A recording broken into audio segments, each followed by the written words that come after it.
Quiero darle la bienvenida en el estudio de los desayunos de 24 horas en Quito al ministro de Energía y Recursos No Renovables, José Augusto Briones.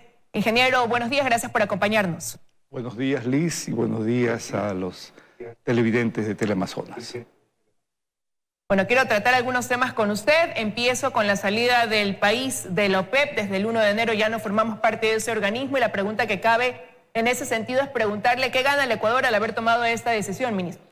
Liz, mantener finanzas públicas equilibradas requieren decisiones en muchos aspectos y uno de ellos tiene que ver con el incremento de la producción. El Ecuador se ha caracterizado por ser un país que cumple sus acuerdos y el mantenernos en la OPEP hubiera significado tener una restricción en la producción. Una de las estrategias del gobierno es incrementar la producción, previstas en aproximadamente 21.000 barriles diarios, lo que iba a ocasionar no cumplir con los acuerdos de la OPEP, por lo tanto fue una decisión soberana, pero por encima de pertenecer a un organismo respetable está el bienestar de los ecuatorianos, por eso y si tomamos esa decisión y la mantenemos.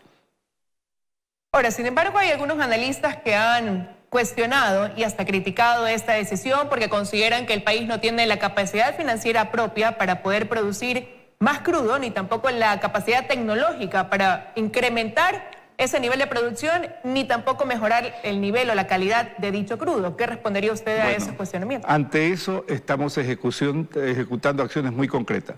Respecto a la calidad del crudo y la necesidad de incorporar recursos que en efecto por ahora no los tiene el gobierno, estamos concluyendo los términos de referencia para, mediante el mecanismo de gestión delegada, tener un socio que se encargue de la operación y administración, por ejemplo, de la refinería de Esmeraldas, que implica una inversión aproximada de 2.500 millones de dólares, que tiene algunos aspectos. Uno, mejorar la calidad de los combustibles bajo norma Euro 5. Segundo, la construcción del tren de alta conversión que permitiría aprovechar residuos de aproximadamente 40.000 barriles diarios que serán utilizados mejorando la productividad y mejorando la calidad de los combustibles. Por lo tanto, tenemos estrategias, las tenemos en marcha, el mecanismo de gestión delegada está en ejecución, además de la refinería de Esmeraldas, estamos tomando decisiones para la contratación de lo que sería una nueva refinería en la costa del Pacífico, bajo responsabilidad y riesgo de un socio que invierte, compra los terrenos, produce, es dueño del crudo, primero se satisface el mercado nacional, pero esto dinamiza la economía. Por lo tanto, tenemos dos ejes fundamentales. La gestión delegada para Esmeraldas, en este caso el crudo es del Estado ecuatoriano, y la gestión delegada para un socio estratégico que ubica una nueva refinería, el crudo es de quien invierte, satisfaciendo primero las necesidades y las demandas internas del Estado ecuatoriano. Por lo tanto, Liz, tenemos acciones muy concretas en marcha. Son acciones concretas, ministro, pero que al depender de otro podrían darse en el mediano o largo plazo. ¿Qué será en el corto plazo quizás o cuál será la estrategia que se aplicará para ir cumpliendo ese objetivo, esa meta que se ha trazado el país una vez que tomó la decisión de salir de la OPEP? Nosotros hasta los próximos 30 días vamos a convocar el proceso para la gestión delegada de la refinería de Esmeraldas, lo propio con la nueva refinería. Estamos explorando nuevos campos, la ronda intracampos con una inversión aproximada de 840 millones de dólares, que interviene 6 campos, se lanzará el segundo semestre de este año. La exploración de Ispingo se iniciará en octubre, por lo tanto son acciones, ya no son solo planes, son acciones concretas en ejecución, Liz.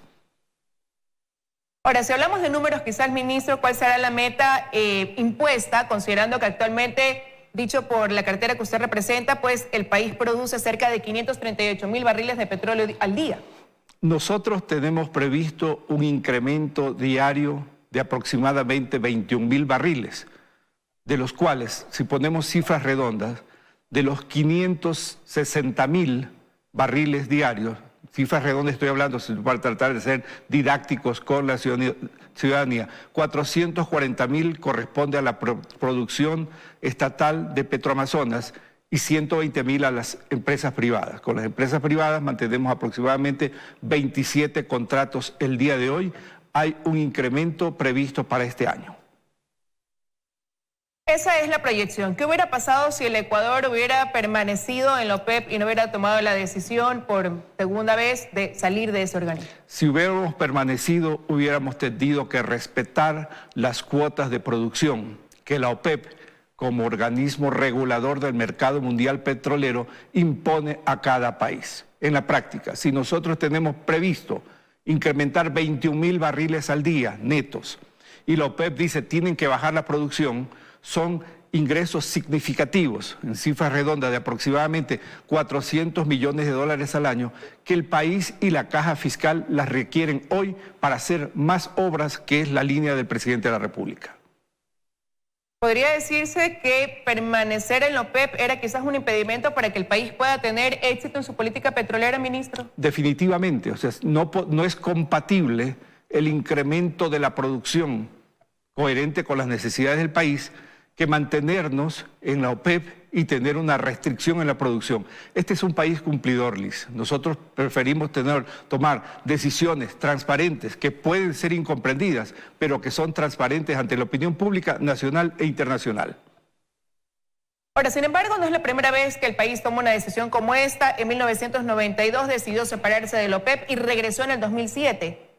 Esta decisión que ahora toma el gobierno del presidente Lenín Moreno con usted pues a la cabeza de la cartera del Ministerio de Energía, ¿podría ser el camino para una decisión definitiva o no habría la garantía? Quizás en su momento nuevamente tendremos que revisar esta decisión. Yo he tenido conversaciones con el secretario general de la OPEP, el señor Barquindo, y le he explicado la situación del país.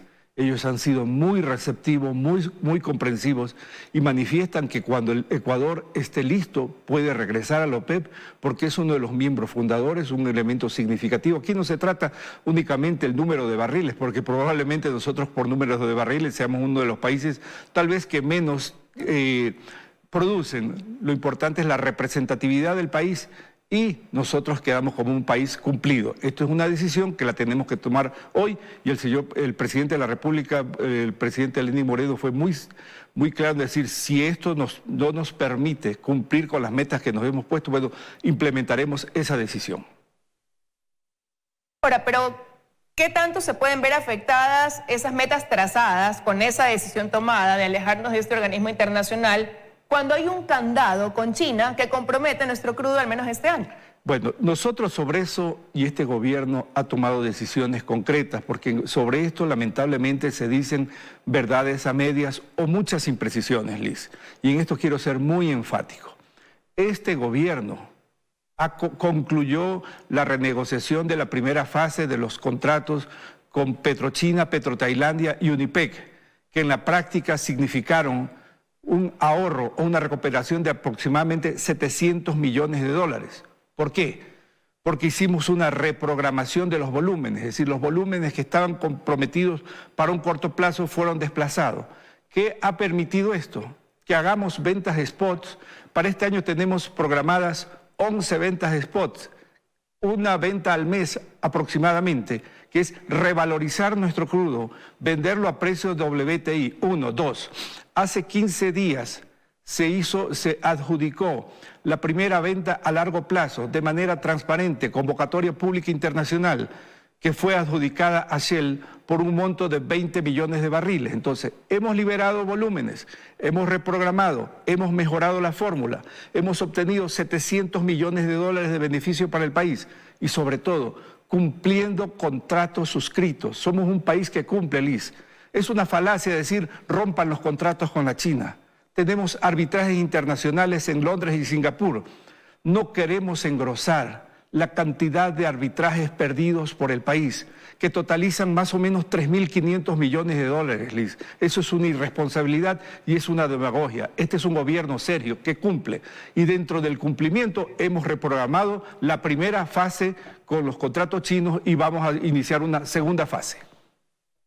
Ahora, ¿pero qué implica esa reprogramación? ¿Cuál es el estatus o la situación actual en cuanto a esa relación con China? A ver, la reprogramación implica que si nosotros teníamos volúmenes comprometidos, y le voy a hablar en cifras generales, si nosotros teníamos volúmenes comprometidos para los próximos 5 años, se han desplazado hacia 8, de tal manera que ese volumen que hemos liberado con una fórmula nos permite venderlo al precio internacional hoy, por las circunstancias que ustedes conocen. Por ejemplo, el WTI ha subido en aproximadamente $4.63.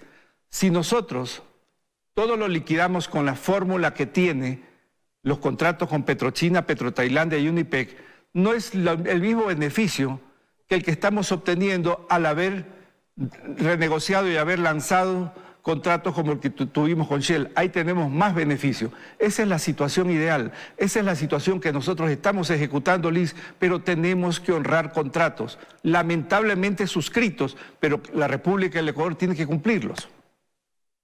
Que no significa que no nos hemos movido. Perdón, Liz, aquí, perdóneme que sea reiterativo, es que muchas veces dicen que no hemos hecho nada. Hemos renegociado los contratos, hemos obtenido un beneficio de aproximadamente $700 millones y hemos liberado crudo. Son acciones concretas. Ahora, pero sin embargo mantenemos una deuda que bordea en números, en cifras, ¿qué cantidad, ministro? Nosotros si vemos la proporción, porque aquí es un contrato financiero, los contratos chinos tienen dos elementos, la parte financiera y la parte comercial ligada a volúmenes. Lamentablemente, el gobierno anterior, y lo reitero así porque es un hecho real, negoció los contratos manteniendo volúmenes de respaldo que son superiores al monto, una proporción aproximada entre 4.5 y 5:1. Si bien nosotros hemos liberado de alguna manera volúmenes, pero mantenemos esa proporción que la hemos renegociado, pero hay que cumplir y de alguna manera esa es la restricción que tenemos porque se consideró un respaldo muy superior de volúmenes versus lo recibido, más o menos 4:1. Ahora, ¿y resultaría más costoso para el país ir a un arbitraje para poder salir de ese candado que mantenernos bajo ese candado con China? Nosotros, como país cumplidor, queremos a la vez de honrar los contratos, irlos renegociando. Aquí tenemos dos opciones, Liz, en esto seamos muy claros. El país renegocia y cumple en el marco de contratos de Estado, o simplemente los rompe y nos vamos a un arbitraje. ¿Cuál ha sido el antecedente? ¿Qué ha pasado con Oxy? ¿Qué ha pasado con Perenco? ¿Qué ha pasado con Halliburton? Hemos perdido todos esos arbitrajes. Son 3.500 millones de dólares. Cifra similar a la que todavía tenemos en saldo con China. Entonces hay que ser responsables. Yo creo que en este tema no debe entrar ni la demagogia ni la politiquería. Este es un tema técnico de país y así lo estamos llevando, mi querida Liz. Ahora, me queda poco tiempo en la entrevista, pero quiero pasar a otro tema y tiene que ver con la intervención de CNEL. Hace un mes atrás analizábamos ese tema en este espacio y ya fue designado el señor Donald Castillo como interventor. Y mencionaban durante la rueda de prensa que dieron a conocer esto algunos de los objetivos y uno de esos era recuperar una cartera vencida de 345 millones. ¿Cómo lograrlo? ¿En cuánto tiempo, ministro? A ver, el objetivo principal de la intervención tanto de CNEL como de SELEC. SELEC es la que genera, CNEL es la que comercializa y de alguna manera llega al bolsillo de los ecuatorianos. Primero, mejorar el servicio. Segundo, reducir pérdidas. Tercero, todos estos temas de facturación y problemas superarlos. Cuarto, las obras de prisa del terremoto de las provincias de Manabí y Esmeraldas, dinamizarlas. Y cinco, tener una transparencia institucional. Respecto a su pregunta, Liz, en efecto, la cartera vencida es aproximadamente 345 millones de dólares, de los cuales un gran porcentaje pertenecen a empresas públicas. Por ejemplo, con la empresa pública del agua, nosotros estamos proponiendo acciones concretas que tienen que ver con cruce de cuenta, porque es una especie de un círculo vicioso. El uno, yo le doy electricidad para que produzca agua, pero el agua me la cobran y son cosas que hay que transparentar. Entonces, por una parte, transparentar la deuda con las instituciones públicas. Segundo, la deuda que existe de diferentes sectores, establecer mecanismos, pero debemos de tener la cultura que la luz hay que pagar para que el servicio pueda seguir y hacerlo de manera eficiente. Por lo tanto, hemos tomado la decisión de la intervención. Ahora, en 2 semanas más se prevé que lleguen al país unos técnicos de una compañía uruguaya, Usinas y Transmisiones Eléctricas. ¿Cómo aportarán ellos para poder lograr las metas que se tienen dentro de este proceso de intervención, cuyo primer informe en general ya se han ido tomando acciones, pero se ha dicho se lo conocerá en 90 días, de los cuales ya han transcurrido 30. La empresa UTE de Uruguay es la empresa que tiene los mejores estándares de desempeño institucional en el Mercosur, es una empresa pública. Por lo tanto, nosotros no hemos querido ejecutar simplemente una consultoría, sino tener acciones que permitan, a la vez de ir corrigiendo temas institucionales, mejorar el servicio.